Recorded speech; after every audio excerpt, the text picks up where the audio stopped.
Hey guys, Mitch from Isle here. I was just in the middle of running a bit of an experiment with our tasks feature, specifically the AI builder that is a part of the tasks feature. And I thought I'd start recording and take you on the journey with me.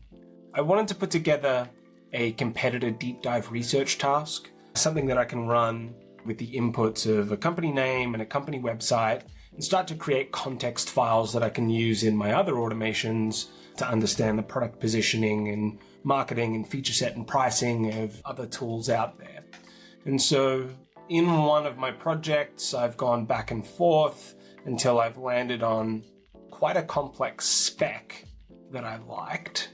You can see here that it runs through product positioning, feature overlap with Isle, pricing and packaging, ICP and GTM, market signals, including socials, deep scan, strengths and weaknesses, and positioning wedge, and really pulling it apart.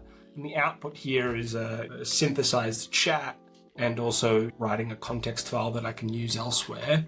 And instead of me trying to build this, I thought it'd be a cool experiment just copy and paste this entire spec into the AI builder, which is something I hadn't done before. And so I started doing that. As you can see here on the screen, we're kind of halfway through this run. So on the right-hand side, if I scroll to the top here, you can see literally copied and pasted in that entire spec, right? And the AI builder has refreshed itself on the Isle SDK. It's looked at a bunch of my other tasks and inline prompts that have been built before, and now it has gone and it has written 7 prompts that do the kinds of analysis that I want to do. And now it's written the main Python script and put that in there and fully built it.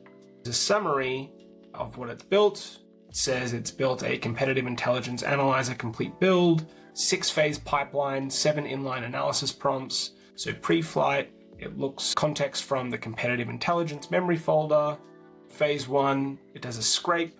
So it's looking for a bunch of pages. If it doesn't find those pages, fail fast. Phase 2, it's doing a web search and a Twitter search for news. Phase 3 to 7, there are a bunch of pillars that I have in context about Isle that it's looking for information in regards to. Phase 4, it's kind of starting to summarize. Phase 5, it's creating the chat that has the output. And phase 6, it's writing that context file. These are the prompts that it's created. This is how it wants to handle errors, right? These are the inputs that it requires from me. And that's where it landed. This looked to my eye to be quite a long running task. And so I just said, add in some checkpoints and retries, right? It's done that, updated the script. Cool. So we're going to hit accept, right? And this is the entire task here.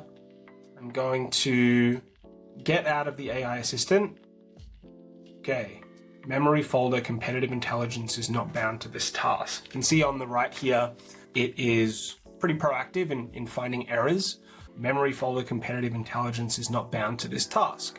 Okay, I actually don't think that memory folder exists. Let me check. Right, so if we come in here, it'll go to the tools tab. You can go to memory and we can look for competitive intelligence. It does not exist, so we can create one. I'm going to open this, right? I'm going to create a new folder, competitive intelligence, create that folder, right? That exists. Come back in here. Let's see if it shows up. It's probably going to need a refresh, which means I'm going to have to save it, which is okay. If I go create task, saves it, come back to edit. Let's fix this, competitive intelligence, bang, save. I can add a note here, added folder, excellent. Just to go through the overall package that's been created here, right? So as you can see, you have the main script that we were looking at before. We have all of these inline prompts. What you'll find is the AI builder has a pretty good way of figuring out what models should go with each prompt. One way to think about it is it's really looking at the sizing of a prompt in the job, and it will determine like the appropriate model capabilities based on what it thinks it needs to do. But you can see here for this product positioning prompt where it's written a system message and the user message, it's looking at this, these are variables, by the way, so it's saying this is the competitor, and then per run a company name and a company website. This is the content that was scraped. This is our context that it's injecting, and running it through this prompt. That all looks pretty good to me. You can see that it has put together a bunch of different things here. It has the IL product documentation memory folder as a tool, so that's all the context that it needs. You know what? Let's just try and run it. See how that goes, right? I'm gonna hit run. It needs these two inputs, so that's great. Try N8N, and we'll try HTTPS run task. Right, this is the test run mode, so we kind of have a bit of a live debugger here. This is running. Don't know how long this is going to take, so I will probably pause the video here and then come back with the end results. Okay, so I think we're back.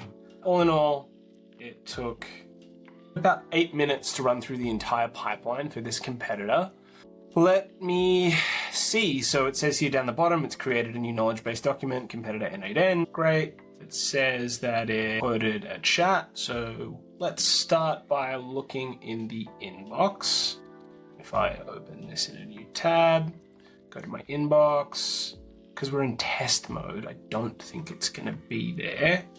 Look in memories. Should have the same output, right? Competitive intelligence, 1, competitor N8N. Great. It has their one-line positioning, their elevator pitch, claim differentiators, marketing tone and audience, primary audience, technical practitioners, developers, DevOps engineers, automation model, classification, canvas with code escape hatches, their primitives map to our primitives, key product pages found. It's great. Analyst notes, very detailed feature overlap, some gaps, where we have strengths and they have strengths and all that kind of stuff, pricing analysis, usage metering. This is a very, very fulsome document that I'm actually going to have to go through with a fine-tooth comb. But I think the interesting thing to think through is the experiment kind of worked, putting in a very, very complex pipeline spec to the builder has worked. Where I'd usually go from here, where my brain's kind of going, is like, what I've proven is like structurally this thing kind of works, and it works in the way that I want the automation to work, meaning like I'm giving a simple output and there is a long, quite fulsome pipeline that is producing a very, very in-depth document at the end.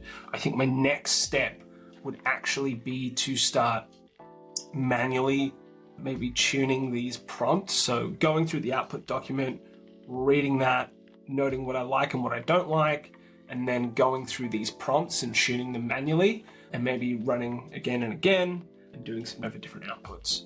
But anyway, fun experiment. If you haven't tried tasks yet, please do. It's really, really good at quite simple kind of automations, and obviously it's very adept at quite complex automations as well. Thanks.